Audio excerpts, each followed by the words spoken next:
ham bor.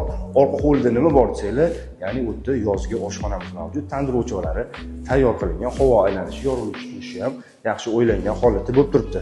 Va oshxonamizning o'zida ko'rayotganingizdek dekorativniy zonasi bor, mebellari ham qo'yilgan. Xonadonimizni ko'rishda davom etamiz. Oshxonamizdan chiqdik. Zinapoyamizni ko'rayotganingizda perillalari juda ham chiroyli holatda chiqarilgan, masalan, podsvetkalari bilan pianinoga o'xshab chiqadi. Yerto'lamiz ham xuddi shu holatda. Yerto'lamizga to'xtaladigan bo'lsak, balandligi 3 metrdan iborat, ikkita xonaga alohida bo'lingan. U yerda bemalol sinemami yoki game zona qo'ysangiz bo'ladi. Bitta xonasini va ikkinchi xonamizni alohida catering xonamiz uchun ajratilgan.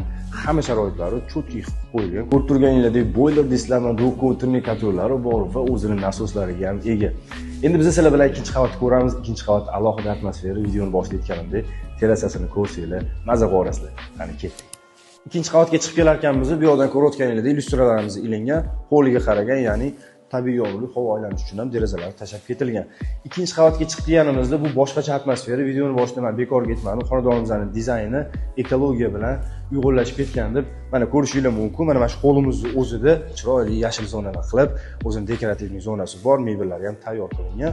Ushbu hovl orqali biz balkonga ham chiqsak bo'ladi. Hovlidagi atmosfera juda ham zo'r ko'rinib turadi. Men nimaga zinapoyamizdan chiqqanda bu xonani ko'rsatmadim? Bu alohida tema, terasaga chiqadigan. Uni oxirida ko'rsataman, lekin mana shu boshqa xona. Kelinglar, xonadonimizning navbatdagi joylarini ko'ramiz. Bu yoqda umumiy hojatxona va yuvinish xonamiz. Hamma sanuzorlarimizni ko'rgan bo'lsangiz, e'tibor berdinglarmi yo'qmi?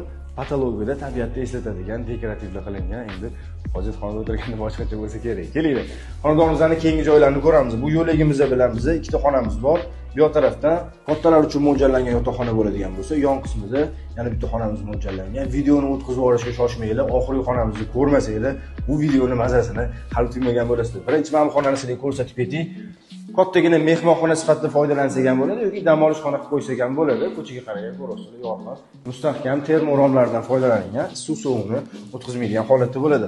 Xonadonimizni endi o'sha boya videoni boshidan beri ta'kidlayotgan xonamizga o'tamiz. Zinapoyadan chiqdik, bu tarafda joylashgan bo'ladi. Kelinglar. Ota-onalar uchun mo'ljallangan yotoqxona ko'rishingiz mumkin. Bu boshqacha atmosfera.